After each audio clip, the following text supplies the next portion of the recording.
que es la tercera del ciclo de conferencias que estamos organizando con motivo del 90 aniversario de nuestro colegio.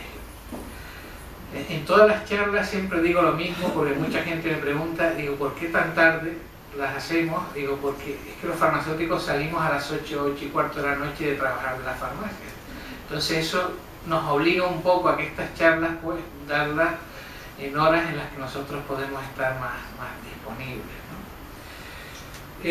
Pues nada, cuando hablé con el ponente, buen amigo, don Manolo Acosta, para preparar esta charla, la idea, o lo que estuvimos comentando, el objetivo de esta charla era un poco contribuir a la información de los usuarios de medicamentos, a la información de los pacientes, ¿no? En todo lo que tenga que ver con los medicamentos.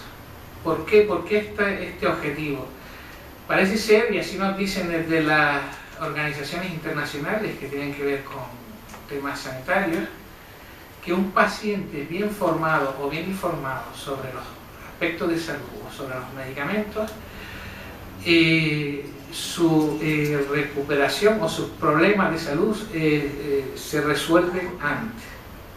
O sea, nosotros lo que queremos o lo que vamos a abrir es una línea de todos nuestros ámbitos profesionales, tanto de la farmacia hospitalaria como de la farmacia de atención primaria o farmacia comunitaria, donde vamos a intentar en el poco tiempo que tengamos disponible de informar y formar a los pacientes para que ellos sepan todo lo que tiene que ver con la medicación que toman. El objetivo de esta primera charla de hoy es ver algunos aspectos de carácter general, algunos mitos o falsas creencias o creencias erróneas, como lo ha titulado nuestro compañero, con el fin efectivamente hay un término que se usa mucho, en fin, que a mí no me gusta mucho, de empoderar al paciente para que cuando tome sus decisiones que tengan que ver con su salud, pues las tome de la mejor forma posible. Bien, el ponente de hoy, ya dije que es buen amigo, don Manuel Acosta, es,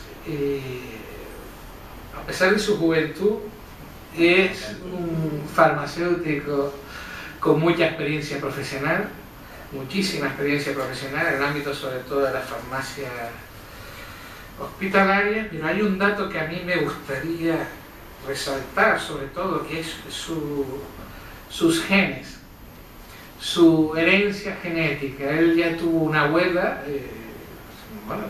ya falleció, doña Adela Vaz Mayor, que fue farmacéutica, pero fue la primera doctora farmacéutica de Canarias. O sea que yo creo que ya viene en los genes de Manolo esa gran ilusión y capacidad que tiene para todo lo que tenga que ver con nuestra profesión, llevarlo al público en general de la forma mejor posible, ¿no? Manolo es farmacéutico especialista en farmacia hospitalaria del Hospital Universitario de Gran Canaria, Dr. Negrín. Es también especialista en farmacia geriátrica en pacientes ancianos crónicos y polimedicados. Ha tenido numerosos premios, entre los que podemos destacar el premio Esteves 2013. Ha sido autor de cientos de trabajos científicos de difusión nacional e internacional, libros, revistas, congresos. Pero sobre todo hay otra cosa que a mí me gustaría también destacar, que es el Glutenmed. No sé si conocen algunos de ustedes lo que es esta aplicación pionera en España, yo diría que en el mundo. Es una aplicación que simplemente con escribir el nombre del medicamento o pasarle el código de barra nos dice si ese medicamento tiene gluten o no tiene gluten. Esto sobre todo para los celíacos es un gran avance, ¿no? Bueno, yo hoy no soy protagonista, el protagonista es él, le toca hablar a él, le toca acreditar o resolvernos esos falsos mitos y esas creencias erróneas que tenemos. Y a mí, como siempre, pues agradecer a la Real Sociedad Económica de Amigos del País la colaboración que ha tenido con nosotros al cedernos este estupendo salón de actos para nuestras charlas, ¿no? Yo sin más le dejo la palabra a nuestro compañero Manuel Acosta. Gracias.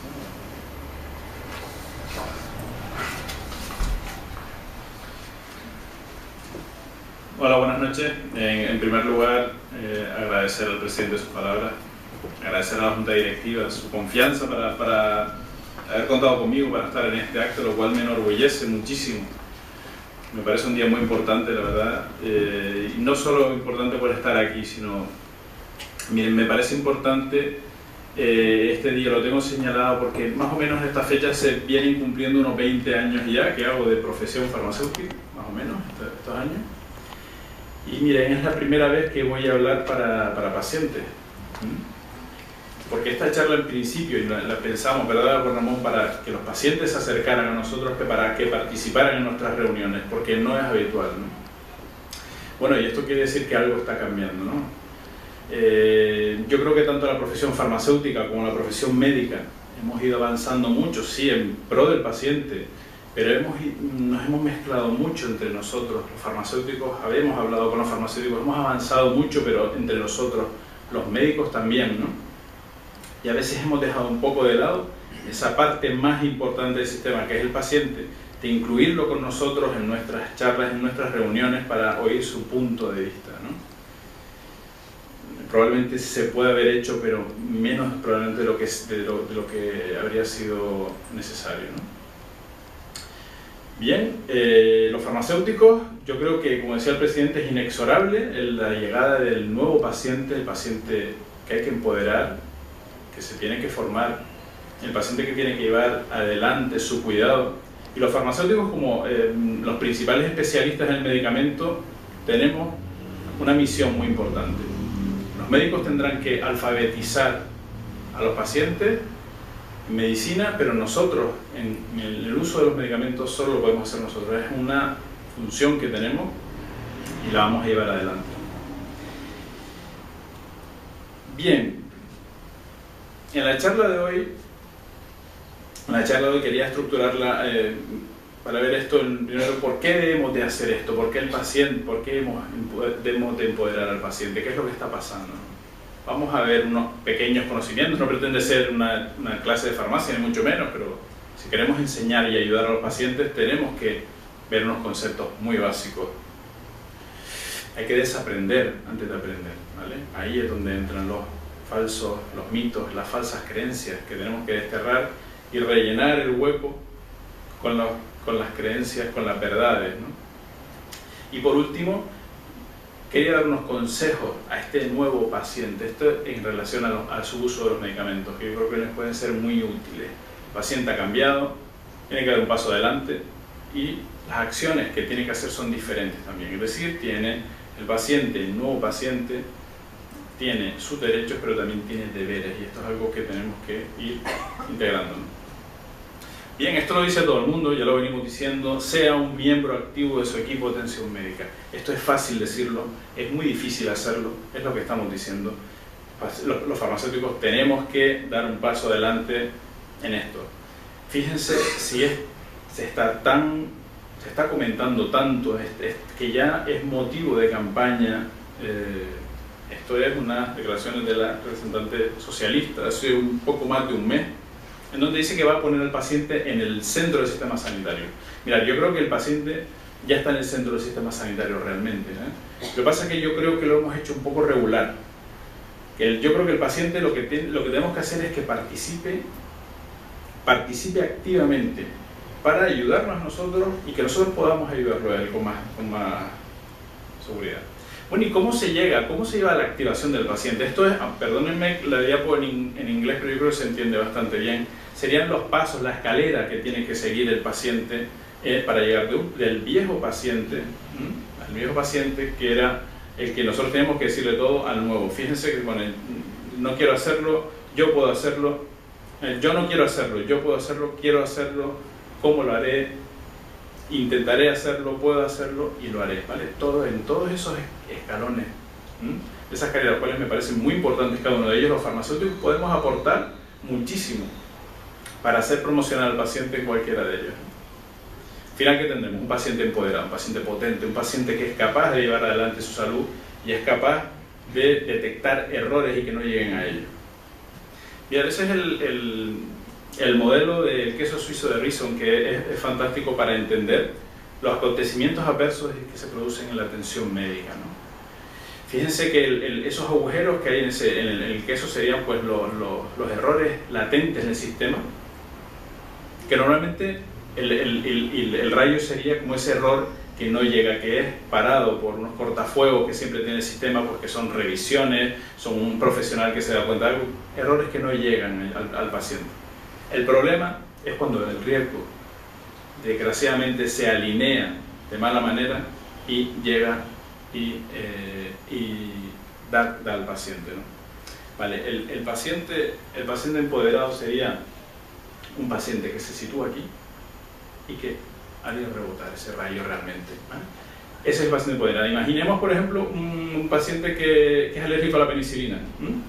El sistema se alinea de tal manera que pasan todas las desgracias, el paciente no se le historia bien, el programa de farmacia no detecta que el paciente es alérgico a la penicilina, el paciente estaba obnubilado y no pudo hablar, pero la familia no estaba. Bueno, se alinean una serie de problemas que se confluyen de una manera que da que al paciente aparece la enfermera en la habitación y le va a poner una bolsa con bencilpenicilina, ¿no?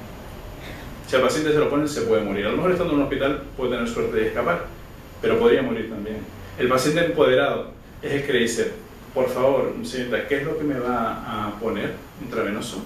Bencilpenicilina. No, oiga, llévese esto, que yo soy alérgico a la penicilina. Ese paso adelante de no fiarse siempre de todo, sino ese es lo que puede ser que le salve la vida a un paciente.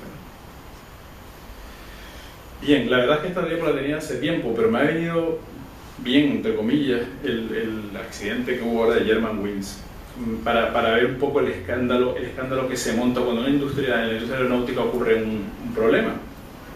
Fíjense el seguimiento de los medios, el seguimiento de los gobiernos, se reunieron en la Cámara, enseguida llega la Fiscalía, es decir, es tremendo. Y un accidente, a lo mejor los alemanes no se pueden tener un accidente de un avión en 10 años, pero impresionante, ¿no? Bueno, ¿ustedes qué piensan que ocurriría si se cayesen 2 jumbos todos los días durante un año? ¿Qué es lo que se montaría? Si se cayesen 2 jumbos, se matasen todo el mundo todos los días durante un año. Y así durante 10 años, ¿vale? La que se montaría, ¿verdad? Pues se monta poco. Miren, vamos a ver, eso es lo que en el informe del Institute of Medicine en 1999 estimó que entre 44.000 y 99.000 personas morían todos los años por eventos adversos, o sea, por errores que no tenían que haber sucedido, prevenibles, ¿no? De esos 7.000 eran muertos por errores de medicación. Se puede imaginar el impacto social que tuvo esto en 1999 en Estados Unidos, ¿vale? Fue tremendo. Ustedes se acuerdan, la idea de la infamia, pues parecido. O sea, se pusieron a funcionar todas las instituciones para que aquello desapareciera. No podía ser, que aquello se estaba poniendo en las principales causas de muerte en Estados Unidos, la atención médica, ¿no? El objetivo, se propusieron en los próximos 5 años disminuir estos datos un 50%. ¿Qué ocurrió? No disminuyeron, ¿vale? Hicieron controles en 2005, tal, seguía pasando lo mismo. En 2013, hace nada, un informe. Dijeron que las estimaciones eran incorrectas. Realmente no eran entre 44.000 y 99.000 muertos. Eran entre 200.000 y 400.000 personas las que morían todavía, casi 15 años después en Estados Unidos. La tercera causa de muerte, definitivamente, entre las muertes cardiovasculares y el cáncer. Y las muertes por errores de medicamentos eran entre 30.000 y 60.000 muertes al año en Estados Unidos. Estamos hablando solo de los errores de medicamentos, errores, o sea, cosas que no tenían que haber sucedido, no por efectos adversos de los medicamentos, ni por hay otra serie de errores que no producen fallecimientos, pero también son dramáticos. Mira, y le voy a poner un ejemplo, un caso clínico para desdramatizar esto un poco. Un paciente que visita al oftalmólogo y es diagnosticado de blefaritis. El oftalmólogo, tras terminar de examinar al paciente, escribe la receta y la arrastra sobre la mesa hacia el paciente y se vuelve hacia el ordenador y le dice, ahí tiene, el paciente lee blefaritis, FMLNeo, una gota cada 4 horas y pregunta, ¿y esto para cuánto tiempo? Dice, eso, para toda la vida, contestó el oftalmólogo sin girarse hacia el paciente. Ah, bien, pues el paciente se fue seguro de haber preguntado la duración de su tratamiento. Lastimosamente el paciente estaba preguntando por la duración del tratamiento y el médico, el oftalmólogo, estaba hablando de la duración de la enfermedad, que la blefaritis era una enfermedad crónica que se cronifica y que puede durar toda la vida, ¿no? Fíjese qué sencillo que era, que en el prospecto del FMLNeo pone que los colirios son corticosteroides que no deben usarse más de 7 días, excepto bajo una supervisión oftálmica estricta. Y los efectos secundarios que dicen las reacciones más frecuentes incluyen incremento de la presión intraocular, con posible desarrollo de glaucoma e infrecuente daño del nervio óptico. Vale. Como algunos me conocen, otros no, les diré que ese paciente era yo. Y que por eso le tengo tanta fijación a los efectos adversos de los medicamentos. ¿Vale? Es demasiado fácil provocar un daño por un efecto adverso de los medicamentos. Aquí, en este caso, falló todo el sistema. Falló el médico que no habló claro con el paciente. Falló el paciente que no leyó el prospecto jamás en la vida. Fui yo, jamás en la vida. En aquella época se decía, no leas el prospecto. Si lees el prospecto no te vas a poner ningún medicamento, no te lo vas a tomar. Falló la farmacia. Compraba siempre el colirio en la misma farmacia. Nunca me dijeron nada. ¿Por qué me ponía aquello durante tanto tiempo? Falló la universidad, que yo ya era farmacéutico. Yo estaba estudiando farmacia y estuve durante todos los años de edad poniéndome eso estudiando farmacia. Falló todo. ¿Fue de esos casos que vimos el queso de antes? Pues igual, falló todo. Bueno, es un buen momento para introducir la definición de mito. Bueno, mito, esa es la definición de la Academia de la Lengua, son personas o cosas que se atribuyen cualidades o excelencias que no tienen o bien una realidad de la que carecen, ¿no? O sea, la típica definición del mito, y al mito se le atribuyen, pues, como que pertenecen son propias creencias de una cultura arraigada que las considera historias verdaderas, ¿no? Esto ahí para introducirlo. Yo, un mito, quería introducir una cosa que yo llamo el primer mito de confianza, y porque luego vamos a ver los mitos, las creencias erróneas y los mitos particulares de determinados medicamentos, pero este me parece general, ¿no? Y este primer mito general, que digamos, la mayoría de los medicamentos son muy beneficiosos y muy poco peligrosos. Esto no es verdad, lo que vamos a ver ahora. Es muy fácil. Los medicamentos, vamos a ver, quiero dejar claro, los medicamentos son muchísimos, fantásticos, ayudan un montón a que la gente tenga mejor vida, ¿vale? No vamos a hablar de esto hoy, vamos a hablar de las creencias erróneas y los mitos. Pero hay medicamentos que son muy peligrosos, ¿vale? Es muy fácil utilizarlos mal y que sean peligrosos. Ese es el gran problema de los medicamentos, ¿no? Además, históricamente, yo creo que el mensaje de los laboratorios farmacéuticos ha sido hablaba mucho de eficacia y seguridad, y no hablaba de efectos adversos. Yo creo que es algo que tenemos que introducir en nuestro lenguaje, ¿vale? Efectos adversos. El segundo mito es el que nos hace creer más aún, es decir, vamos a ver, por favor, si las agencias reguladoras, la FDA, la EMEA, la Agencia Europea, la Agencia Española, autorizan estos medicamentos, esto va a ser malo, o sea, esto tiene que estar bien controlado. Pues mirad, los medicamentos normalmente son aprobados en condiciones restringidas, en pacientes ideales. Luego, cuando se ponen en la calle y se tratan millones de personas que tienen 5 patologías y que tienen 80 o 70 años, se ven las realidades, ¿no? Hay que tener cuidado y, sobre todo, perder la confianza, es decir, estar alerta con los medicamentos. Los medicamentos son magníficos, pero no podemos perder, hay que estar alerta. Bueno, algunos conceptillos básicos de medicamentos, si vamos a hablar a pacientes. Yo no lo dije al principio, pero espero que los farmacéuticos, hay muchos compañeros aquí, espero que se disfracen un poco de pacientes, porque al fin y al cabo todos lo somos un poco, ¿no? Porque esto queríamos que fuera dirigido a ellos, está puesto en un idioma para ellos, ¿no? Y por eso, desde aquí estas definiciones. Pues medicamento, nada, toda sustancia o combinación de sustancias que tiene propiedades para el tratamiento o prevención de enfermedades en seres humanos y que se usa con el fin de restaurar, corregir, modificar las funciones fisiológicas, ejerciendo una acción farmacológica, inmunológica o metabólica, o de establecer un diagnóstico médico. Y ahí hay una cosa que también quiero comentar. A veces tenemos muy en la cabeza que los medicamentos curan. Curan poco. Los antibióticos, por ejemplo, curan, ¿no? Nos curan de una enfermedad, una infección, nos curan. Pero muchos de ellos previenen. Fíjense, las vacunas alivian síntomas, un dolor de cabeza, una acidez. La verdad es que no nos cura las causas de la acidez. Lo que hace es aliviarnos síntomas, ¿no? O sea, las causas permanecen ahí. Controla enfermedades, pues la tensión realmente no nos cura la causa que nos está produciendo la hipertensión, esa hipertensión esencial, pero nos modifica los parámetros y nos las controla, ¿no?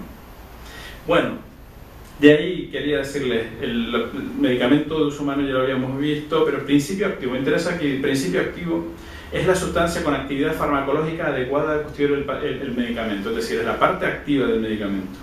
El excipiente es lo que se llama, es la sustancia inactiva, la que no tiene actividad farmacológica y que se añade para dar otras características al medicamento, pero que no tiene actividad farmacológica. En esto hay que tener cuidado hoy en día. Yo creo que esto es una definición antigua, bueno, sigue estando vigente, pero concepción antigua, porque ya saben ustedes que hoy en día los excipientes, entre ellos, como dijo el presidente ahora, el gluten está en algunos medicamentos. Los pacientes que son celíacos tienen que tener cuidado. Sin embargo, es un excipiente, pero es un excipiente que tiene actividad farmacológica, por decirlo de alguna manera, porque provoca cambios en nuestra fisiología, ¿no?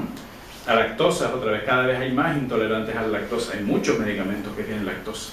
Ya los excipientes, hablar de los excipientes como una sustancia inerte o sin actividad farmacológica es un poco atrevido, ¿no? ¿Y qué es una forma galénica, una forma farmacéutica? Bueno, pues precisamente la forma en la que se dispone ese principio activo y los excipientes para constituir el medicamento. Las formas farmacéuticas son pues, unos comprimidos, una cápsula, unas gotas oftálmicas, un inyectable, ¿vale? Un supositorio. Esas son las formas farmacéuticas. Esto es algo que, bueno, muy básico, pero es interesante. Entre las vías de administración, y acabamos esto con los conceptos así básicos, pues simplemente fijarse que hay lo que se llaman vías indirectas y vías directas. Las vías indirectas son aquellas en donde el fármaco no se pone directamente en el torrente circulatorio, sino que el fármaco ha de pasar un proceso de absorción. Fíjense, cualquiera, la vía oral, tomamos un comprimido, el comprimido debe disolverse y luego difundir y absorberse por las membranas antes de llegar al torrente circulatorio. Sin embargo, una vía intravenosa, intramuscular, subcutánea, en este caso lo ponemos parenteralmente y llega inmediatamente al torrente circulatorio, ¿vale? Ahí están otras vías, pueden ver, pero tiene mayor exposición. Y por último, los procesos que sufre el medicamento en el organismo. El LADME, liberación, absorción, distribución, metabolismo, excreción. Liberación del principio activo se libera de donde está presente. Absorción, lo que estamos diciendo, se absorbe por las membranas para llegar a la circulación sanguínea. Se distribuye el principio activo, normalmente de estar disuelto en sangre se distribuye a tejidos donde ejerce nuevamente la acción. Posteriormente el metabolismo, que los medicamentos muchos sufren metabolismo en el hígado. El hígado es la forma, nuestro órgano detoxificador, por decirlo de manera, el que elimina las sustancias tóxicas, que lo hace normalmente, las hace más polares para que se puedan excretar fácilmente, a veces por el riñón, bilis o heces, por ejemplo. Bien, vamos a entrar a la parte de algunas creencias erróneas y los mitos, ¿no? Bien, uno de las creencias erróneas que hay es que las hierbas medicinales no tienen ningún tipo de problema. Fíjense que las hierbas medicinales se nos presentan habitualmente en envases con plantas, una señora ahí, vean, plácidamente en el campo, los arándanos en una caja en donde dan ganas de parecen caramelos, la verdad, ¿sabes? Da una sensación de, bueno, y esta es la realidad. Es decir, la realidad es que la valeriana, su compuesto activo que produce la sedación es ese compuesto químico, ¿no? En el arándano rojo, la proantocianidinas, estas que no las conocía, pero bueno, miren, fíjense el pedazo de molécula que es decir, vale, yo creo que una de las grandes creencias erróneas de las hierbas medicinales es que son seguros porque son naturales, porque no tienen química, ¿eh? las hierbas medicinales, las plantas medicinales, eso no es verdad, tienen tanta química. Todo es química, somos química, el agua es química. No sé por qué todavía vende el término natural como si no tuviese química. Esto es una creencia que debemos de desterrar. Y otra cosa que quería decirles, pongo valeriana y arándano, como podría haber puesto cualquier otro tos, ¿no? Las plantas medicinales tienen una gran cantidad de efectos que pueden ser nocivos, dependiendo de qué pacientes se utilicen y a qué dosis. Por ejemplo, la hierba de San Juan interacciona con un montón de medicamentos y hace que los medicamentos desaparezcan de sangre, se quedan completamente sin efecto. Por ello, lo que tenemos que decir es que se aconsejen, siempre busquen el consejo de un farmacéutico cuando van a consumir cualquier producto de hierbas medicinales que ustedes creen que no tienen ningún problema. Pueden tener, en unas personas pueden no tener ningún problema, pero en otras sí. Por eso asesórense, no vayan nunca a buscarlo. Esto es una de las grandes mentiras.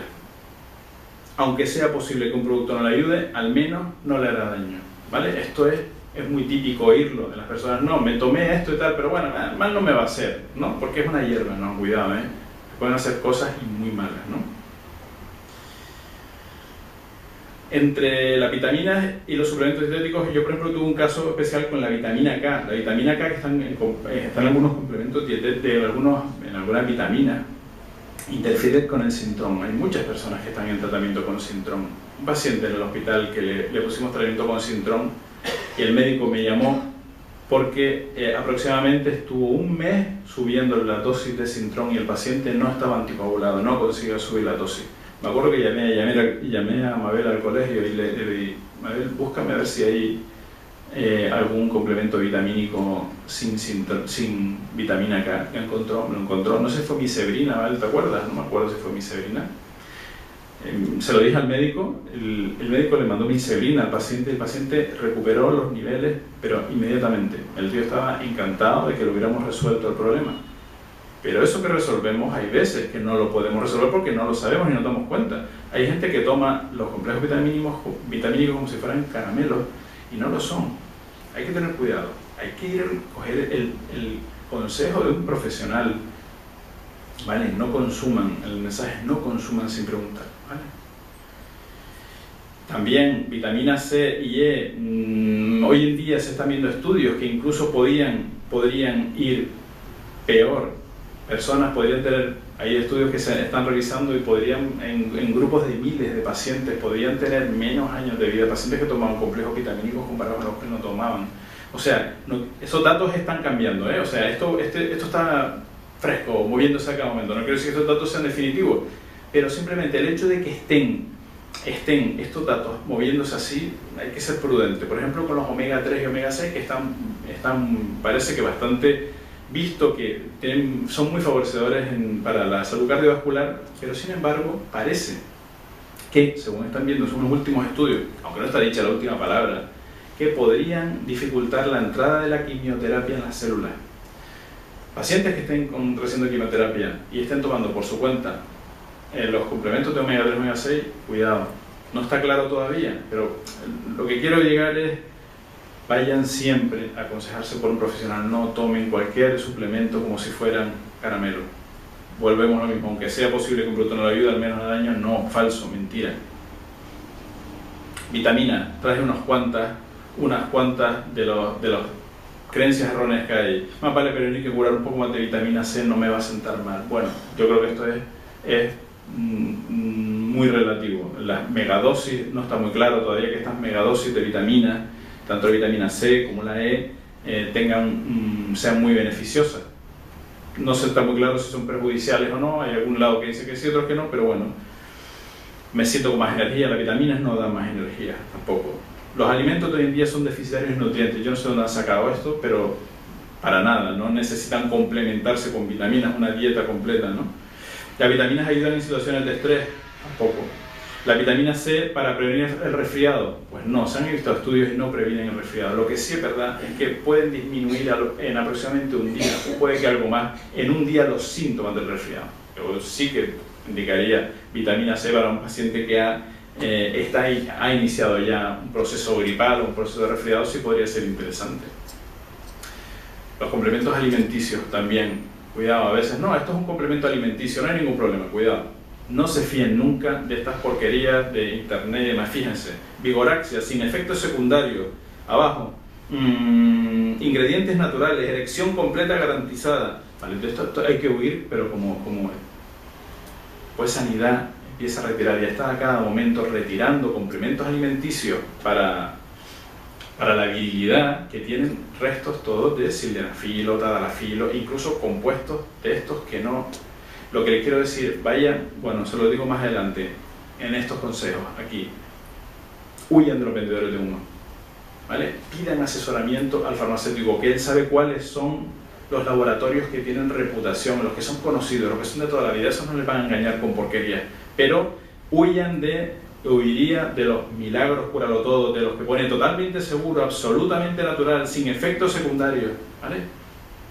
Huiría de eso, como tiene una muy mala pinta. A cada momento se están retirando complementos alimenticios que están adulterados, ¿vale? Este es uno de los casos. ¿Ustedes quieren consumir la arginina? ¿Y ustedes cuál elegirían de esto todo? No se pronuncian. ¿El de la derecha? ¿Elegirían? Porque tiene un torso bien marcado, ¿vale? Yo no sé cómo lo ven ustedes, pero yo el que no elegiría ni de broma es el del torso, ¿vale? El que está dirigiendo al paciente a un consumo, está buscando un paciente que está haciendo mucho ejercicio, seguro, eso es el ideal para añadirle anabolizantes a lo mejor, ¿vale?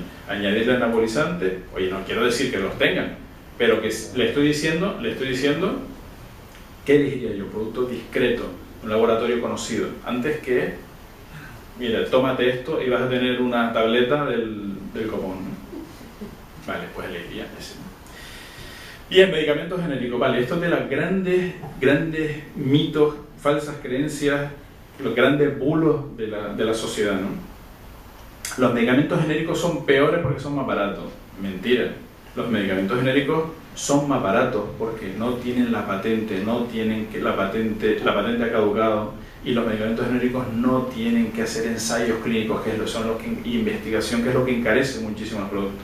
Y porque el precio lo fija el Estado, y el Estado lo ha disminuido un montón, no porque sean peores. Los medicamentos genéricos tardan más tiempo en hacer efecto. Mentira. Los medicamentos genéricos pasan unos ensayos, aportan unos datos de bioequivalencia que vean a las claras que el parámetro está muy cercano siempre o en el mismo sitio del Tmax, que es el momento que tiene que hacer, el momento del máximo efecto. Los medicamentos de marca se hacen en mejores fábricas que los medicamentos genéricos. Mentira. Las dos fábricas tienen que pasar los mismos duros requerimientos para poder fabricar medicamentos. Además, esta noticia que les pongo aquí, cada 7 de cada 10 medicamentos genéricos consumidos en España son de producción nacional, porque también dicen que los medicamentos genéricos se hacen en la India, ¿verdad? Vienen todos de la India, Mentira. Casi todos los medicamentos genéricos que se consumen en España son fabricación nacional. Si son exactamente iguales, porque son de diferente precio, de diferente aspecto. Bueno, pues esto no tienen por qué ser iguales, lo que tienen que ser iguales en su efecto, ¿vale? En su dosis, en su forma farmacéutica, pero no tienen que tener el mismo aspecto, pueden tener otro color, pueden tener incluso otro sabor. A lo mejor esto también, yo no sé cómo es, probablemente tenga que ver con las patentes de visuales o de formas y tal que tienen los comprimidos, pero no es por eso. Los medicamentos genéricos tienen más efectos secundarios como dolor de estómago, por ejemplo. ¿Vale? Mirad, yo no sé si esto lo hemos sabido explicar bien. A veces queremos decir que los medicamentos genéricos no todo es mentira total. Oye, pues puede ser que un medicamento genérico, porque no tiene que tener el mismo disgregante, puede ser que tarde un poquito más en disgregarse. El disgregante se diferente, llega un poquito más de molestia. Alguno. Y alguno de los de marca también. Es decir, que puede ser que alguno de marca que haga más daño que un genérico. Igual, ¿no? No quiero decir que el genérico sea, pero puede pasar. No tenemos por qué negarlo, ¿sabes? Puede pasar, pero no pasa nada. Los medicamentos genéricos pueden tener menos cantidad de principio activo que lo que pone la caja. El típico famoso más menos 20%. Vale, yo esto te lo comería un niño pequeño, yo esto llamaría una mentira cochina. Yo creo que esto es de los principales caballos de batalla que han tenido los laboratorios farmacéuticos propietarios de marcas de fantasía, Yo creo que este ha sido de los principales bulos que han recorrido, que han iniciado. Y yo creo que mantenidos por mucha gente. He oído a médicos, muchos médicos decir esto, pero también he oído a farmacéuticos decir esto. Que pueden tener hasta un 20%. Eso es uno de los grandes problemas que ha habido. Todo el mundo se ha creído esto. Cuando esto es una mentira. Ese más o menos 20% era un parámetro estadístico, que dividía parámetros estadísticos. Y la realidad es que si lo llevamos a la dosis, la única diferencia que hay es entre un más menos 5% de diferencia puede haber de principio activo. Más menos 5% nada más. Más menos 5% quiere decir que puede tener un 5% menos o un 5% más.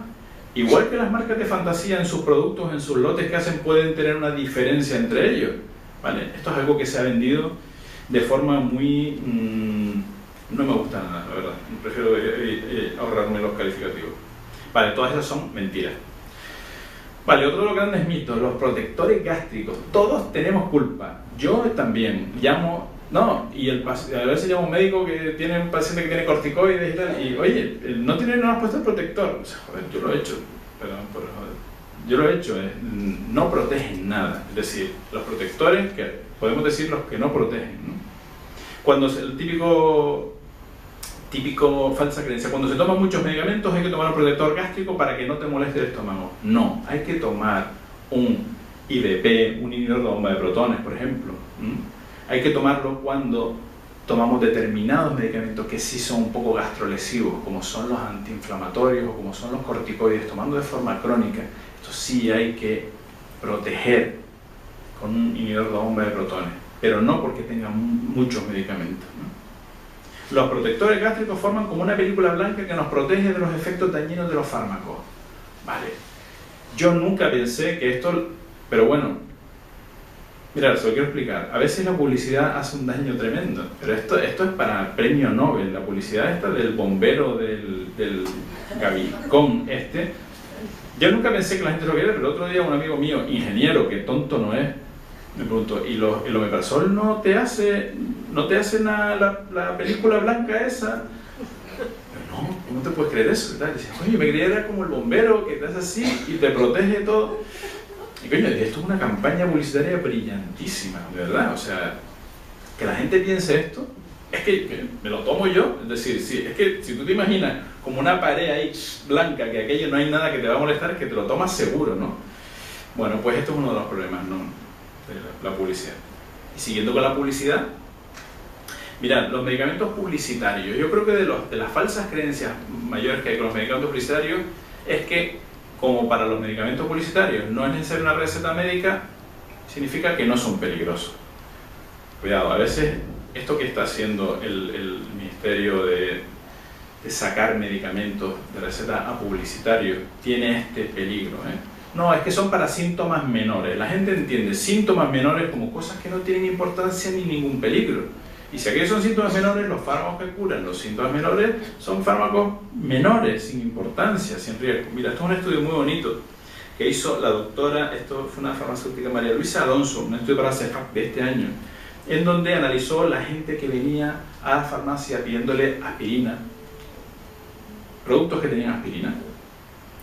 Y bueno, descubrió un montón de pacientes que venían a pedir aspirina directamente sin pedirle al farmacéutico, sino iban a comprar eso, ¿no? Y encontró pacientes con hipertensión que no deben tomar aspirina, pacientes con algunos sangrados intestinales previos o que no deben tomar aspirina.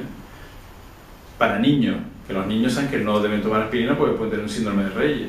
Encontró pacientes con broncoespasmos y con úlceras gastrodenales que no deben tomar aspirina, ¿vale? Los medicamentos publicitarios necesitan el consejo del farmacéutico cuando se van a dispensar. Por eso jamás deberían salir nunca del canal de la farmacia los medicamentos publicitarios, que es otra cosa que se habla de que podría pasar. Jamás son tan peligrosos o más que los demás. Más medicamentos que aparecen en especialidades publicitarias, el ibuprofeno puede tener riesgos. A veces desplaza a la aspirina, desplaza ese salicílico y puede provocar menor efecto. El aliro puede provocar esto, que se formen coágulos con más facilidad. En pacientes delicados puede tener un riesgo, usted se puede imaginar, gravísimo. El paracetamol, la dosis de 1 gramo también aumenta, aumenta los niveles de aldocumar, produciendo el INR más alto, los anticoagulantes se licúan más la sangre, por decirlo de alguna manera, en mucho peligro. Y pues sí podríamos decir un montón Mira, por ejemplo, ese último caso, tuve yo un caso en el hospital el otro día, de AINES y metotrexato. Una paciente, el metotrexato saben que se utiliza como inyectable también para la artritis reumatoide, los casos muy avanzados de artritis reumatoide, que no se controlan con nada. Bueno, pues la paciente tenía tanto dolor que se estaba inflando AINES. Tomó naproxeno. Tomó ibuprofeno. El ibuprofeno bloquea la eliminación de metotrexato, con lo cual el metotrexato estaba con unos niveles altísimos en sangre. La paciente había hecho todo tipo de reacciones adversas por metotrexato. Entre ellos se había quedado sin ninguna defensa. O sea, toda la serie blanca, la defensa se quedó a cero. Se salvó pero de milagro. Y era una interacción simplemente que puede ser de un medicamento publicitario con un medicamento que tomaba la paciente. Súper cuidado. Mirad, con la dosis también hay creencias erróneas. Vale, fíjense, ese diagrama significa el aumento de la concentración del fármaco al aumentar la dosis frente al tiempo. Fíjense, hay veces que la dosis, me dice este paciente con flemón, ¿verdad? A veces nos quedamos con una dosis tan pequeña que no llega, que es eficaz. Este es el punto ideal. Hay que dar la dosis exacta para que al paciente le cures el flemón y no le hagas nada más. No llegas a los efectos adversos, ¿verdad? Este es el punto óptimo de dosis, ¿no? Cuidado, este es el efecto que al tío le curas el flemón, pero le produces otra cosa.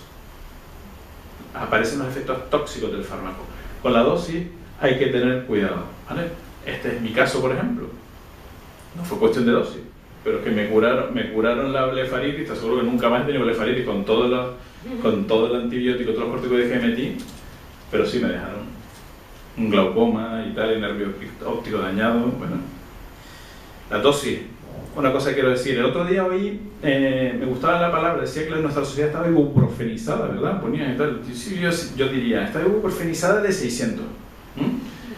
Y luego dicen, nuestra sociedad está paracetamolizada. Sí, pero paracetamolizada de 1 gramo. Es decir, siempre tendemos a las dosis máximas, hay que tener cuidado. Hay estudios, por ejemplo, que hablan que la dosis de naproxeno de 250 miligramos está muy cerca de conseguir el efecto analgésico y antiinflamatorio correcto. Es decir, y a veces damos dosis de 1500 miligramos de naproxeno, cuando con 250 estaríamos muy cerca de lo necesario, ¿no? Tendemos mucho a las dosis altas. Por ejemplo, hay una creencia errónea común también hablar de que las mujeres no se puede tomar 4 gramos de paracetamol, 1 gramo cada 6 horas es la dosis máxima. Casi ninguna de las mujeres que veo aquí podrían tomar 4 gramos de paracetamol, porque realmente es 60 miligramos kilo día. Hay que pesar casi 70 kilos para que una mujer pueda tomar 4 gramos de paracetamol. Y sin embargo, parece que está un poco establecido que 4 gramos es la dosis máxima, ¿verdad? Cuidado con la dosis. Hay que intentar dosis más pequeñas e ir escalando, ¿vale? Vale, entre las creencias erróneas también hay medicamentos que se llevan fatal, ¿eh? Hay medicamentos que interaccionan, que no se pueden dar entre ellos. En la creencia errónea que les pongo aquí, va por otro lado, ¿eh? Si el doctor me los mandó juntos, es porque se pueden tomar, ¿vale? No tengo nada contra los médicos, me llevo fantásticamente con ellos y la medicina es una profesión dificilísima, pero de interacciones son pocos los que controlan, ¿vale? Deberían ustedes, pacientes, acercarse siempre a que les revisara sus tratamientos un farmacéutico y les dijese si tiene interacciones de importancia en sus tratamientos, ¿vale? Eso es muy típico. Si el doctor me los mandó, será porque se pueden tomar. No es así. Bien, interacción de fármacos no vamos a estar entrando en eso, pero hay de muchos tipos, ¿eh? Los fármacos pueden interactuar entre ellos, también los fármacos con alimentos, luego hablaremos un poquito, entre los medicamentos y la situación patológica del paciente. Otro mensaje erróneo es que, y muchos tendemos a pensar, bueno, hoy en día hay unos programas informáticos tan maravillosos que seguro que me lo está detectando en la farmacia, o si estoy en el hospital me lo está detectando también. Cuidado, ningún software informático que detecte interacciones es bueno, ninguno. A todos les falta o les sobra, y cuando les sobra es lo peor, porque si les sobra y nos las está cantando todo el tiempo, terminamos por no mirarla. O sea, tengan cuidado con las interacciones, no se fíen nunca. Bien, típica falsa creencia, el relleno de la escalera, dos señoras hablando. Tómate esto que a mí me fue bienísimo, ¿vale? Súper típico, ¿verdad? Ni de broma. Señores, la genética es muy importante. Hay fármacos en los que a unas personas no les hace absolutamente nada. Para otras personas les va bien y a otras personas les va horrorosamente, ¿eh? O sea, esto depende mucho de nuestra genética. Depende del fármaco y depende de nuestra genética. Y les voy a poner un ejemplo. La codeína, que todos lo conocen. Bien, la codeína es un profármaco. A lo mejor no conoce todo el mundo que la codeína se utiliza también como analgésico, no solo para la tos. Muchos le suena el termalgincodeína, ¿verdad? El termalgincodeína no es que sea para el dolor y para la tos, sino porque la codeína, en España no se utiliza mucho, pero en los países anglosajones se utiliza mucho más la codeína como analgésico, ¿vale? Bien, pues la codeína es analgésico y tiene la capacidad de mitigar el dolor porque una parte de la codeína se transforma en morfina, un 10% de la codeína se transforma en morfina. Los pacientes con una actividad de la enzima que transforma a morfina, los pacientes que tienen una enzima normal, transforman un 10% de la codeína a morfina, pero hay pacientes que tienen un metabolismo ultra rápido en esa enzima y entonces no provocan un 10%, sino producen a lo mejor un 50% de morfina. Y un 50% de morfina es una barbaridad. Puede provocar depresiones respiratorias y eventualmente la muerte. Fíjense ese caso que acabo de sacar de hace nada, 3 muertes de niños por dar codeína a la dosis establecida, que son, no se equivocaron, se le dieron codeína, tenían un metabolismo rápido y se murieron, ¿vale? Cuidado eso de si le va bien a la vecina, me va bien a mí. Bueno, fármacos y conducción. Yo creo que una de las creencias erróneas que tenemos en esto, yo creo que en esto hacemos muy poco. Pensamos que, más o menos yo creo que todos tenemos integrados que si hay antihistamínicos, benzodiazepinas, o sea, medicamentos para dormir, o relajantes musculares, tenemos que tener cuidado. Eso nos puede producir somnolencia y esto puede ser peligroso para conducir, ¿no? Pero esto no es cierto, esto es una creencia errónea. Hay muchísimos fármacos, ahí puse fármacos que pueden producir sueño, no, pero pueden producir sueño, alteraciones visuales, confusión mental. Hay un montón de grupos de fármacos que si lo están tomando los pacientes deberíamos avisarlos, ¿bien? Y los pacientes deberían estar pendientes. Antidepresivos, antipsicóticos, hasta los mismos AINES pueden producir un estado de mareo. Relajantes musculares, benzodiazepinas, anticolinérgicos producen confusión mental. Agentes dopaminérgicos pueden producir episodios de sueño repentino, opiáceos, hipoglucemiantes. Todos los fármacos que provocan disminución de la glucosa pueden producir sueño, estados de bajada de atención. La insulina es muy peligrosa.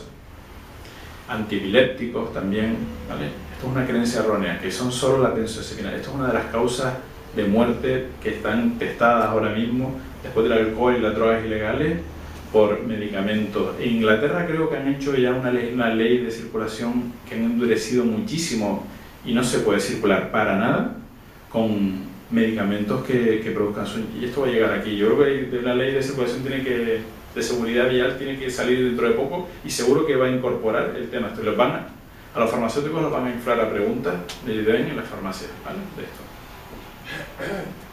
Y no olvidarse, claro, del efecto sumatorio con el alcohol. Vale, fármacos y alcohol. Esto es de las creencias erróneas mayores que hay en la sociedad y además que preguntan muchísimo por qué el alcohol está muy intrusivo en nuestra sociedad, ¿no? Vale, no se debe tomar el alcohol porque el alcohol quita el efecto de los medicamentos. Vale, es justo exactamente lo contrario, ¿vale? El alcohol consumido de forma aguda, en una cena, en una fiesta, lo que hace probablemente es aumentar el efecto de algunos medicamentos, no de todos, sino de algunos. Normalmente nunca lo disminuye. Bueno, lo que no vamos a hacer tan tonto es que decir, no, puedes tomarte eso sin problemas porque bueno, a lo mejor las circunstancias patológicas del paciente hacen que no sea adecuado que beba alcohol, ¿no? Pero bueno, por lo menos hay que decirles las cosas como son y que ellos deciden, ¿no? Es mejor saltarse una dosis de medicamentos si va a tomar alcohol, por la misma razón no. Bueno, y esta es otra típica creencia, ¿no? Que las vitaminas B aumentan el metabolismo del alcohol y no, esto no está demostrado para nada. La vitamina B no disminuyen el resacón, ni eliminan más rápido el alcohol, ni nada de esto, ¿no?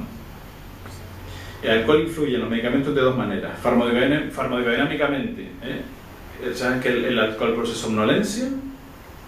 Hay medicamentos que también se suman sus efectos y entonces se duplica. Por ejemplo, si se toma alcohol con antihistamínicos, por ejemplo, que producen somnolencia, se duplica el efecto, ¿no? O también farmacocinéticamente por influencia sobre el efecto del fármaco. Es decir, hay veces que, por ejemplo, el alcohol puede producir aumento como he dicho antes, aumento de algunos fármacos. Por ejemplo, es típico con los anticoagulantes orales, sí hay que tener cuidado.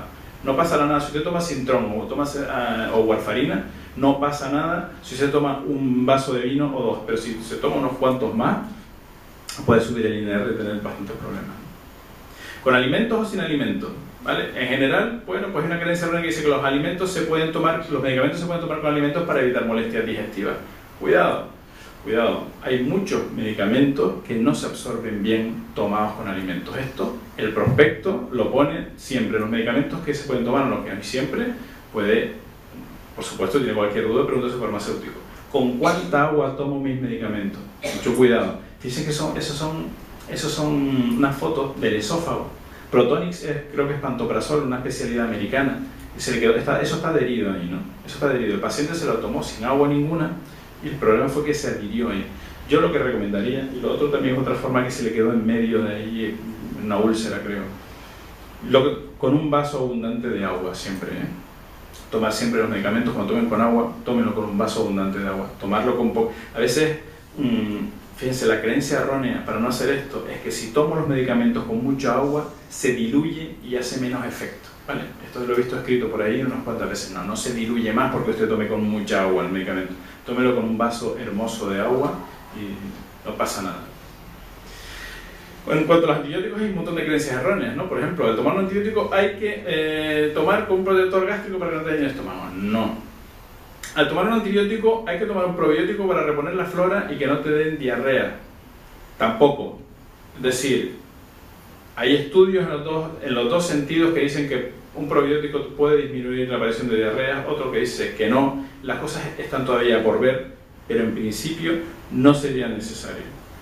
Tengo una gripe tan fuerte que esto ya necesita antibióticos. Ya no. La gripe se curan con antivíticos y no se curan con antibióticos. Pero hay gente que cree que cuando se le agudiza la gripe, pues hay que tomar un antibiótico. No, pues no. Si tomo unas copas cuando estoy tomando antibióticos, se le quita el efecto. Como decíamos antes, pues no, esto no es verdad. No se le quita el efecto de ninguno. Como mucho, los aumenta, ¿no? Los antibióticos quitan el efecto de los anticonceptivos. Esta es otra creencia errónea de siempre. Los antibióticos no quitan el efecto de los anticonceptivos. Hay unos antibióticos que son inductores enzimales, quiere decir que aceleran el metabolismo, que aceleran la eliminación de los anticonceptivos, ¿vale? Hay unos pocos antibióticos, la rifampicina, la rifamicina, pero no son los antibióticos porque sean antibióticos, sino por la capacidad metabólica que tienen. Los antibióticos son química pura. Intento tomar antibióticos naturales. Oye, vamos a ver. Mira, doctor Fleming, su penicilina y aquello ahí son hongos. La penicilina se extrae de los hongos. ¿Más natural quieren algo que un antibiótico que sale de un hongo? ¿Vale? Pues sí, es química, pero es natural. Todas esas cosas son falsas creencias. En cuanto a resistencia a antibióticos, es una creencia muy típica, ¿no? Si tomo muchos medicamentos y mal, me haré resistente a los antibióticos y no me curarán al futuro. O sea, la típica creencia errónea que nosotros nos hacemos resistentes. No es así. Es la bacteria la que se hace resistente si tomamos mal los antibióticos. Y en esto sí quiero hacer un inciso. Los antibióticos es de esos medicamentos que sí es verdad que hay que tomarlos lo más estrictamente posible. No olvidar dosis, no dejarlos antes. Si lo mandan cada 8 horas, intentar que sea cada 8 horas, ¿vale? Porque esas curvas que ustedes ven ahí, esas curvas que están ahí es porque la concentración del fármaco está en la concentración deseada, es ahí. Y para que la concentración esté todo el tiempo ahí, se tienen que tomar ustedes los antibióticos como son, a las horas que son, los días que son, y tomárselo perfectamente. Y con esto conseguirán no hacer bacterias resistentes, no crear bacterias resistentes. Esto sí que tienen que tener más cuidado. Entiendo que usted, si no se va a la cama a las 12 de la noche, bueno, pues se lo tome a las 11, lo más cercano posible a cumplir los horarios. Los anticonceptivos orales es un poco lo que decíamos también, las falsas creencias. Las píldoras positivas engordan. No. Mira, las antiguas, tía, tenían una gran retención de líquidos. Podías aumentar de peso, pero podían ser 500 gramos y era transitorio, ¿vale?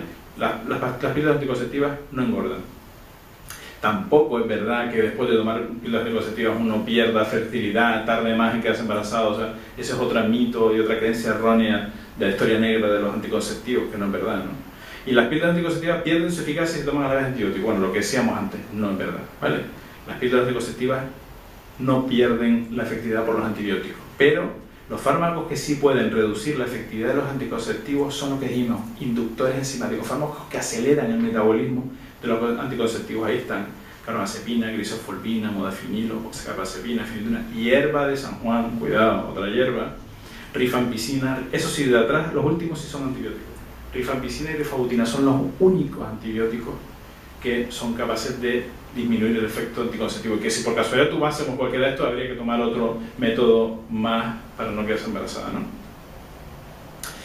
Vale, entre la caducidad de medicamentos he oído de las dos vertientes. Por un lado, que cuando el medicamento está caducado, no está caducado, o sea, como con los lácteos, ¿no? No, yo el Petit me lo como, pero 10 días después que no pasa nada, que está perfecto. Bueno, pues un montón de gente se toma de esa misma manera los antibióticos, no pasa nada. No, los antibióticos no, los medicamentos, no pasa nada porque esté caducado.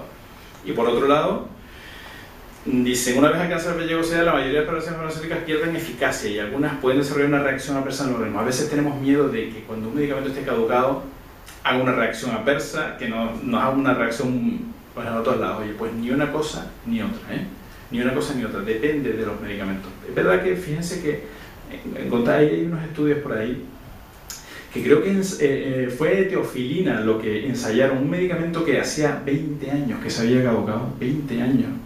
Lo analizaron y mantenía el 100% de su potencia perfecta, ¿vale? 20 años después de caducarse. Después hay otros medicamentos donde no es así. Otros medicamentos pierden su efectividad y su integridad mucho antes. Yo no me fiaría nunca de los colirios, por ejemplo, ¿vale? Hay medicamentos.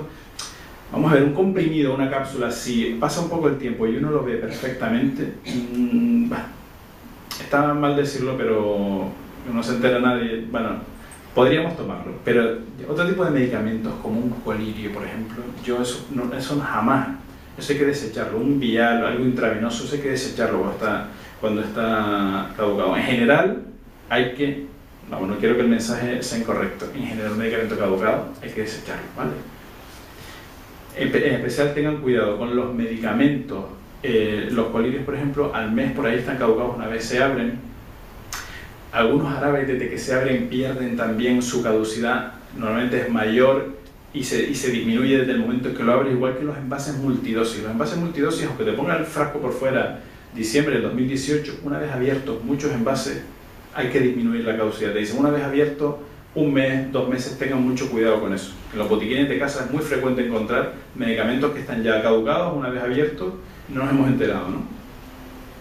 Bueno, otro de las creencias erróneas que se oyen, que se leen por ahí, es la insulina provoca ceguera e impotencia, ¿vale?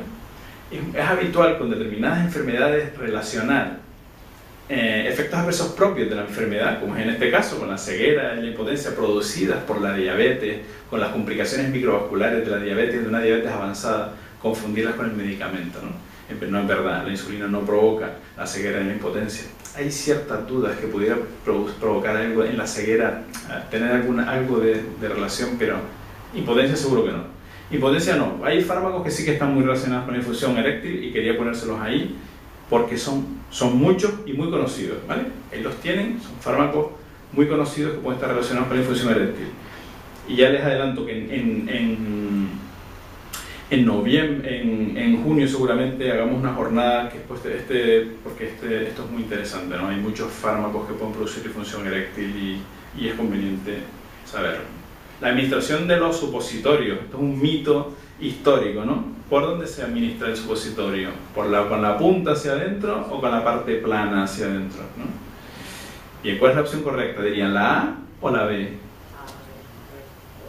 todo el mundo diría la B, ¿no? La B, que es la parte plana, eso es lo que no se hace, ¿no? Vale, pues sí, es verdad. Fíjense en la foto de abajo, se ve perfectamente que se tiene que introducir con la parte plana hacia adentro. Esto fue un estudio que hicieron los egipcios hace tiempo y este fue corroborado por unos franceses más tarde. Y se dieron cuenta que administrándolo de esta manera, uno de los grandes problemas de los supositorios, que era que se expulsaban muy fácilmente, pues un gran porcentaje de pacientes los podía retener perfectamente, ¿vale?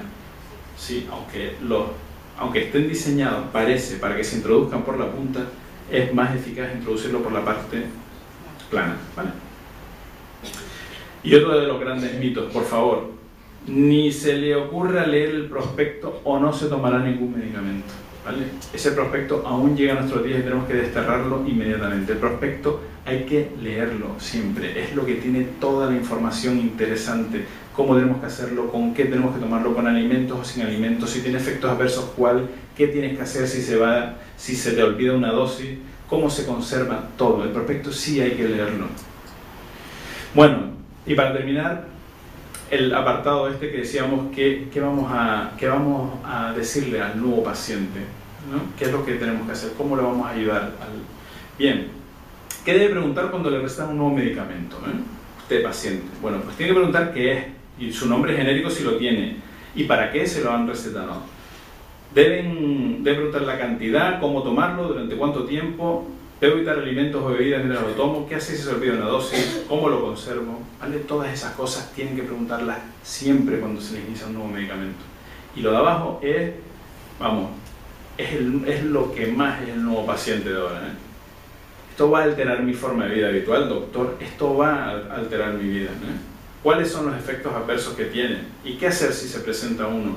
¿Afectará el funcionamiento de los fármacos que ya tomo este? ¿Puedo beber alcohol mientras lo tomo? ¿Puedo conducir mientras lo tomo? ¿Vale? Estas son las preguntas de hoy en día que tiene que hacer. ¿Afectará mi vida sexual? ¿Provoca disfunción sexual? Hay un montón de pacientes que tienen disfunción sexual pensando que es por la edad. Y es simplemente por un fármaco que están tomando, que les ha sentado mal y que no lo saben, ¿no? Y se puede cambiar por otro que no lo produzca. Bien. Lleve usted, paciente, una lista actualizada con todos los nombres de los medicamentos que toma, no solo los medicamentos, las vitaminas, los suplementos nutricionales, todo lo que esté tomando. ¿Cuándo empezó a tomarlos? ¿Quién se los indicó? ¿Cómo los toma? ¿Para qué? Y lo que es más importante, después de cada visita, vamos a ver, si ustedes algo se tienen que llevar de hoy, de lo que yo he hablado, llévense que tienen que ir a partir de ahora siempre con una lista de medicamentos al médico. Todos los que usted toma, todos. Y que cuando salga del médico, el médico les actualice aquello, que les tache los que dejó de tomar y que les apunte el nuevo medicamento, ¿vale? O sea, si hay algo con lo que quiero yo que se queden es con eso, me parece lo más importante. Si es alérgico a algún medicamento, si se ha presentado intolerancia a algún medicamento, cómo le han sentado los medicamentos que está tomando, si está embarazada o planea quedar embarazada, eso es muy importante. Si el precio de los medicamentos supone un problema para usted, todas estas preguntas que va a hacer el nuevo paciente va a hacer que aumente la adherencia, va a hacer que el paciente se sienta que le estemos haciendo caso, que la farmacoterapia vaya en consonancia con su forma de vida y con sus necesidades, incluso económicas, ¿vale? El paciente de antes lo único que decía es sí al médico, sí, y ese sí luego en casa hacía lo que le daba la gana. Todos lo sabemos, los pacientes montones no se tomaban los medicamentos porque no casaba con su forma de vida. Estas preguntas, el mismo paciente se está involucrando en su cuidado, ¿no? Que se entienda bien, hágase un favor, desconfíe de los profesionales que lo atienden, ¿vale? Vaya usted, tome las riendas, pregunte, quiere saber, aunque le digan eso, pregunte por qué. La paciente de la penicilina, recuerden, la enfermera se lo fue a poner, si se lo iba a poner se hubiera muerto, solo tenemos una vida. Tomen las riendas. Exprese cualquier tipo de preocupaciones que le generan los medicamentos, o su tratamiento, o su situación, expréselo todo. Es una buena idea, en la medida posible, ir a la misma oficina de farmacia, que la conozcan, que conozcan sus tratamientos, que ustedes los sigan. Pida información al farmacéutico en privado si es necesario, y si no tiene forma de hablar en privado con su farmacéutico, pídale si puede hablar con él por teléfono, llamarlos más adelante porque le da vergüenza, porque quiere decirle algo en privado. Si le puede escribir un mail, pero comuníquese. Lea los prospectos siempre, por favor. y hable, hable, hable y hable, ¿no? Piense que la frase que decíamos, la que decía antes el presidente, ¿no? Un paciente motivado a participar en su cuidado es muchísimo más valioso que el mejor avance farmacoterapéutico del año, sin duda. No deje de consumir los medicamentos o otros productos necesarios, sino que hágalo con responsabilidad, con la ayuda de los farmacéuticos y de su conocimiento. Porque, paciente, el conocimiento es la mejor medicina. Y con eso termino. Muchas gracias.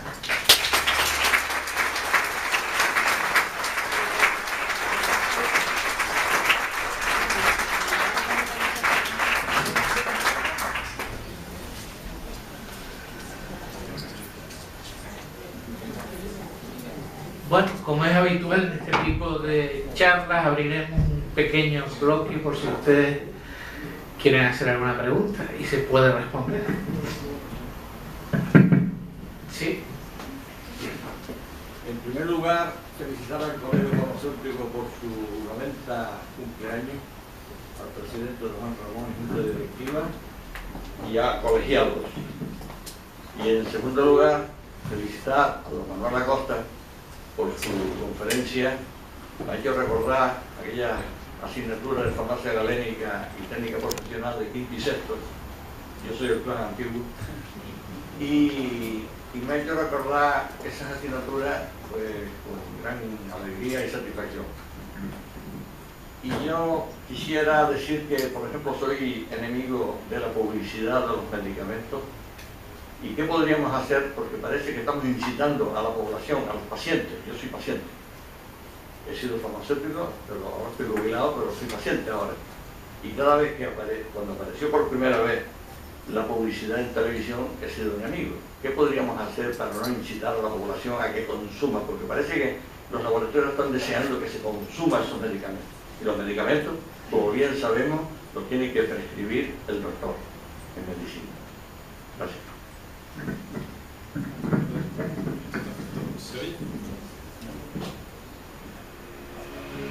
Ahora sí. Ay, sí. La publicidad de los medicamentos. No sabría responderte. A mí me parece que es más nociva, mucho más nociva que ayuda. Me parece que los laboratorios farmacéuticos a veces utilizan técnicas de publicidad que nada tienen que ver con ayudar al paciente, sino en sus cuentas de resultados. En más de una ocasión se utilizan técnicas de, como decía antes, de aumento de dosis injustificadas, porque a veces cuando un laboratorio tiene un medicamento y tiene una población diana de 1 millón de personas, pongamos a pensar en España, un medicamento que saca y dice en España, para esta patología, mi población diana sería 1 millón de personas. Es difícil aumentar, no, es imposible aumentar, para aumentar las ventas, aumentar el número de personas. Es decir, si tú tienes 1 millón de personas, es 1 millón. Entonces se utilizan esas técnicas de aumentar la dosis, ¿no? Si tú aumentas la dosis 3 veces, es como si estuviera dando a 3 millones de personas, ¿no? Bueno, lo que tú decías es correcto. A mí tampoco me gusta la publicidad de los medicamentos. Lo único que tenemos que hacer es, que podemos hacer como farmacéuticos, creo, es avisar a la gente, avisar a la población, avisar a los pacientes de que un medicamento publicitario requiere tanto control farmacéutico como un medicamento de receta. Es lo único que a mí se me ocurre que podemos hacer.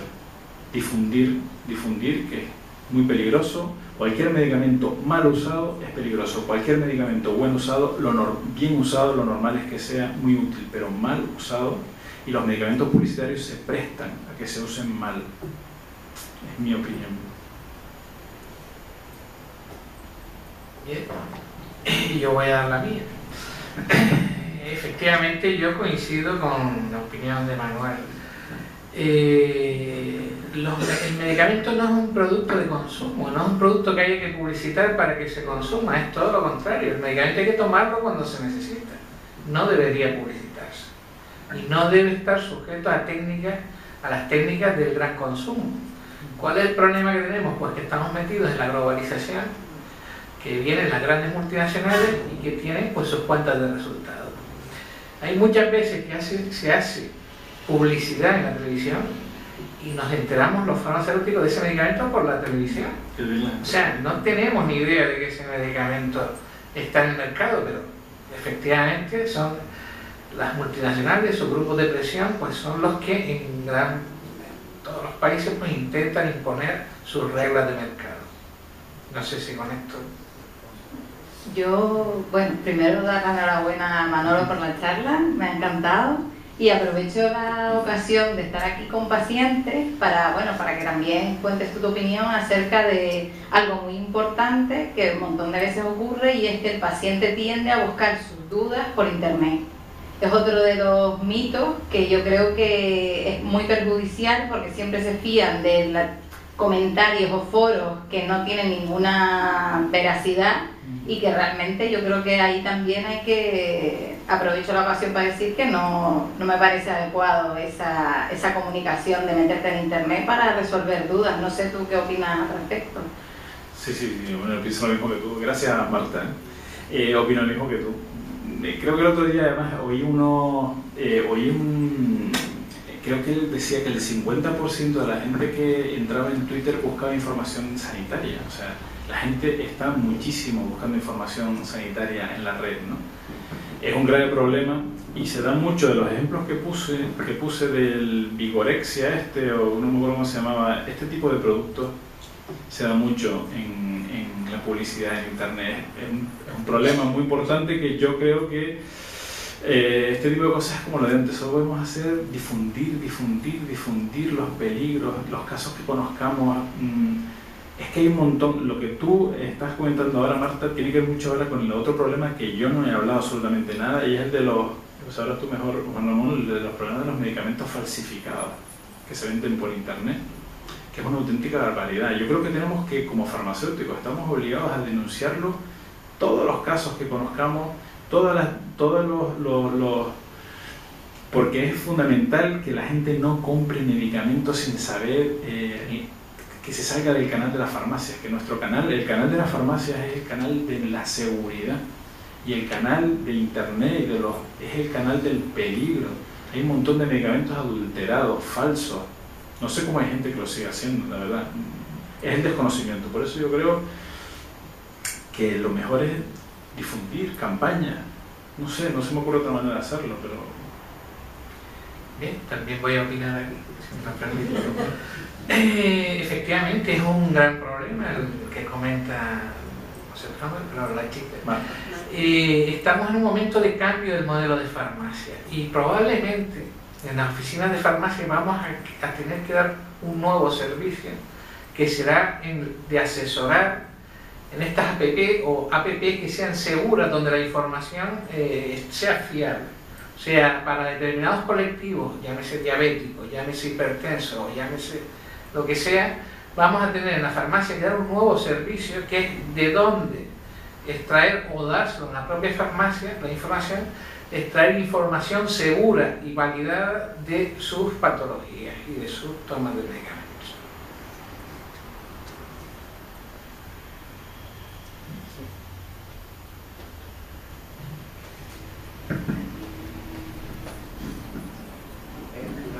Que vino a la farmacia una señora que tenía un flemón y estaba embarazada, entonces lo consultamos allí y dice: no le des nada porque los medicamentos que toma lo consulte con el médico, y lo que le di es que digamos gárgara, porque no sabía qué medicamento da, porque estaba embarazada y con un flemón. Dice que le puede hacer cualquier medicamento daño al feto.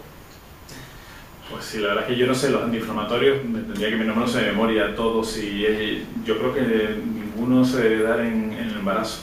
Paracetamol parece que es más seguro y sí que se utiliza, ¿no?, en embarazada, pero claro, con un flemón, no sé, yo creo que está fastidiada la cosa, no sé qué se le podría dar. Sabes que el embarazo es esa circunstancia que lo normal es que no nos podamos ayudar de los medicamentos.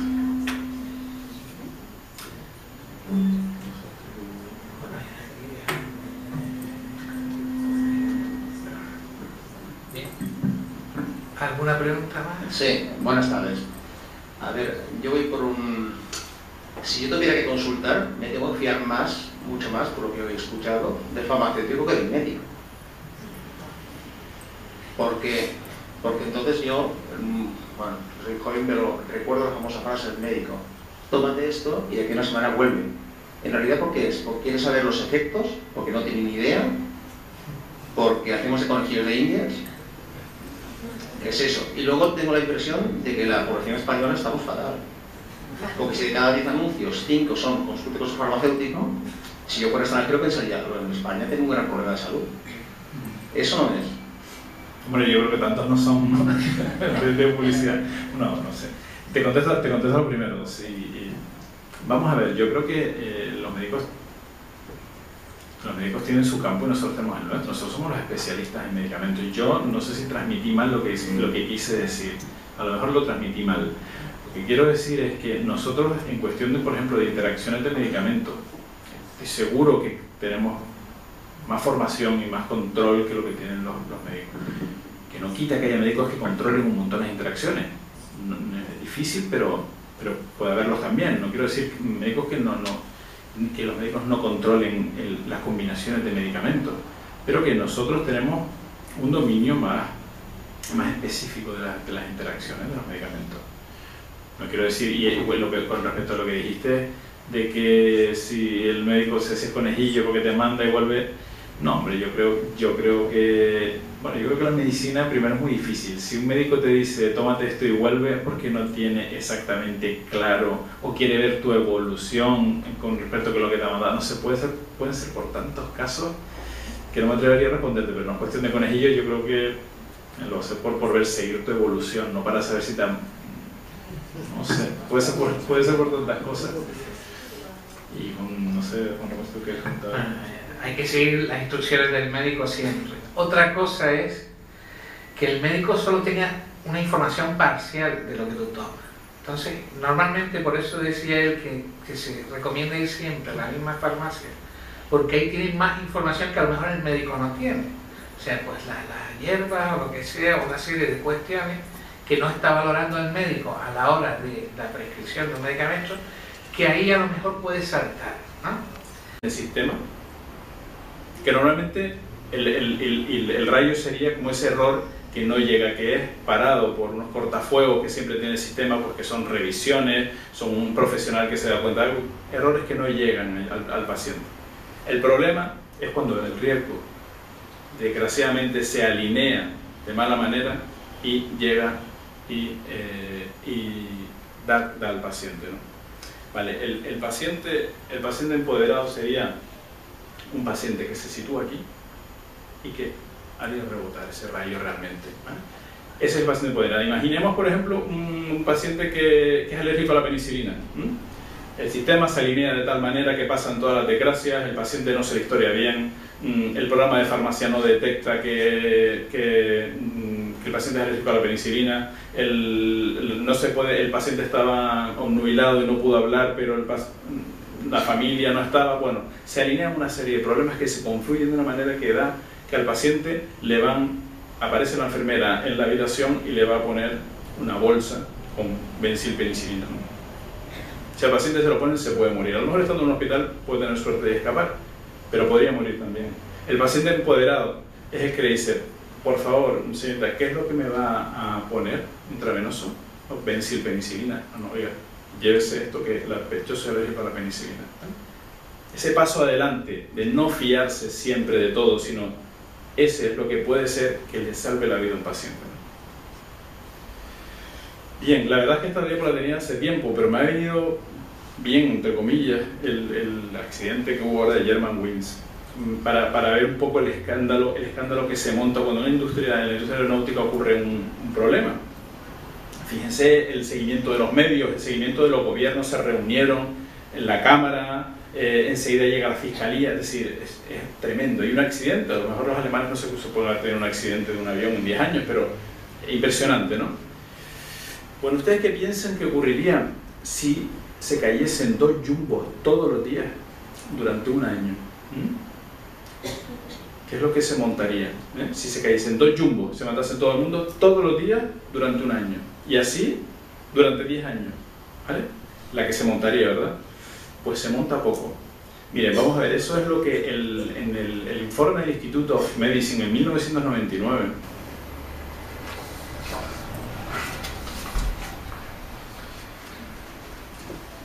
Hola, buenas noches. En primer lugar, agradecer al presidente sus palabras, agradecer a la Junta Directiva su confianza para haber contado conmigo para estar en este acto, lo cual me enorgullece muchísimo.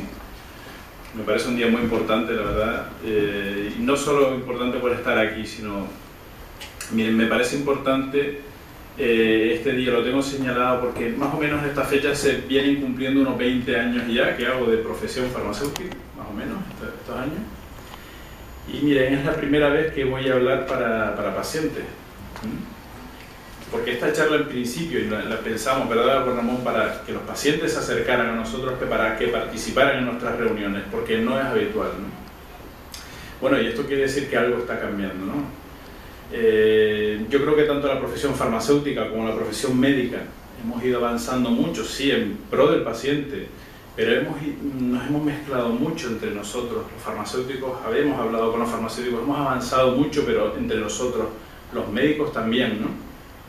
Y a veces hemos dejado un poco de lado esa parte más importante del sistema, que es el paciente, de incluirlo con nosotros en nuestras charlas, en nuestras reuniones, para oír su punto de vista, ¿no? Probablemente se puede haber hecho, pero menos probablemente de lo que habría sido necesario, ¿no? Bien, los farmacéuticos, yo creo que, como decía el presidente, es inexorable la llegada del nuevo paciente, el paciente que hay que empoderar, que se tiene que formar, el paciente que tiene que llevar adelante su cuidado. Y los farmacéuticos, como los principales especialistas en el medicamento, tenemos una misión muy importante. Los médicos tendrán que alfabetizar a los pacientes en medicina, pero nosotros, en el uso de los medicamentos, solo lo podemos hacer nosotros. Es una función que tenemos y la vamos a llevar adelante. Bien, en la charla de hoy quería estructurarla para ver esto, primero, ¿por qué debemos de hacer esto? ¿Por qué el paciente? ¿Por qué debemos de empoderar al paciente? ¿Qué es lo que está pasando? Vamos a ver unos pequeños conocimientos, no pretende ser una clase de farmacia, ni mucho menos, pero si queremos enseñar y ayudar a los pacientes, tenemos que ver unos conceptos muy básicos. A pesar de su juventud, es un farmacéutico con mucha experiencia profesional, muchísima experiencia profesional en el ámbito sobre todo de la farmacia hospitalaria, pero hay un dato que a mí me gustaría resaltar, sobre todo, que es sus genes, su herencia genética. Él ya tuvo una abuela, ya falleció, doña Adela Vaz Mayor, que fue farmacéutica, pero fue la primera doctora farmacéutica de Canarias. O sea que yo creo que ya viene en los genes de Manolo esa gran ilusión y capacidad que tiene para, pues, todo lo que tenga que ver con nuestra profesión, pues llevarlo al público en general de la forma mejor posible, ¿no? Manolo es farmacéutico especialista en farmacia hospitalaria del Hospital Universitario de Gran Canaria, Dr. Negrín. Es también especialista en farmacia geriátrica en pacientes ancianos crónicos y polimedicados. Ha tenido numerosos premios, entre los que podemos destacar el premio Esteves 2013. Ha sido autor de cientos de trabajos científicos de difusión nacional e internacional, libros, revistas, congresos. Pero sobre todo hay otra cosa que a mí me gustaría también destacar, que es el Glutenmed. No sé si conocen algunos de ustedes lo que es esta aplicación pionera en España, yo diría que en el mundo. Es una aplicación que simplemente con escribir el nombre del medicamento o pasarle el código de barra nos dice si ese medicamento tiene gluten o no tiene gluten. Esto, sobre todo para los celíacos, es un gran avance, ¿no? Bueno, yo hoy no soy protagonista, el protagonista es él, le toca hablar a él, le toca pues acreditar o resolvernos esos falsos mitos y esas creencias erróneas que tenemos. Y a mí, como siempre, pues agradecer a la Real Sociedad Económica de Amigos del País la colaboración que ha tenido con nosotros al cedernos este estupendo salón de actos para nuestras charlas, ¿no? Yo sin más le dejo la palabra a nuestro compañero Manuel Acosta, que es la tercera del ciclo de conferencias que estamos organizando con motivo del 90 aniversario de nuestro colegio. En todas las charlas siempre digo lo mismo, porque mucha gente me pregunta, digo, ¿por qué tan tarde las hacemos? Digo, porque es que los farmacéuticos salimos a las 8 y cuarto de la noche de trabajar de la farmacia. Entonces eso nos obliga un poco a que estas charlas, pues, darlas en horas en las que nosotros podemos estar más disponibles, ¿no? Pues nada, cuando hablé con el ponente, buen amigo, don Manolo Acosta, para preparar esta charla, la idea, o lo que estuvimos comentando, el objetivo de esta charla era un poco contribuir a la información de los usuarios de medicamentos, a la información de los pacientes, ¿no? En todo lo que tenga que ver con los medicamentos. ¿Por qué? ¿Por qué este objetivo?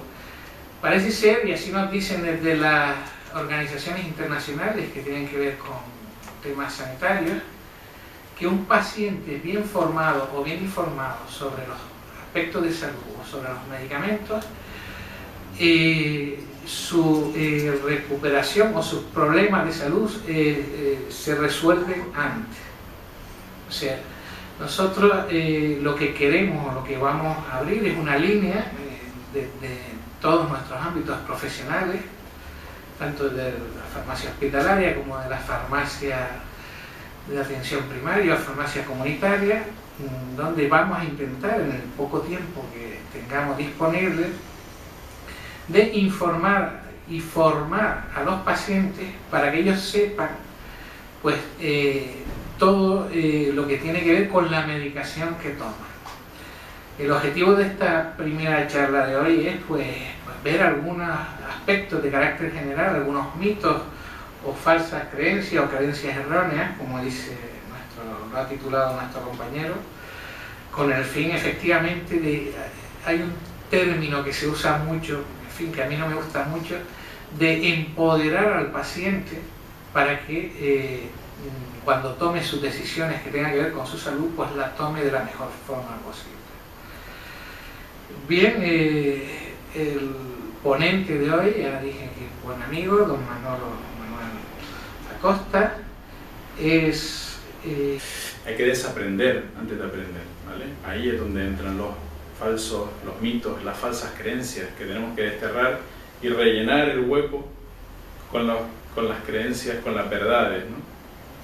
Y por último, quería dar unos consejos a este nuevo paciente, esto en relación a su uso de los medicamentos, que yo creo que les pueden ser muy útiles. El paciente ha cambiado, tiene que dar un paso adelante y las acciones que tiene que hacer son diferentes también. Es decir, el paciente, el nuevo paciente, tiene sus derechos, pero también tiene deberes, y esto es algo que tenemos que ir integrando, ¿no?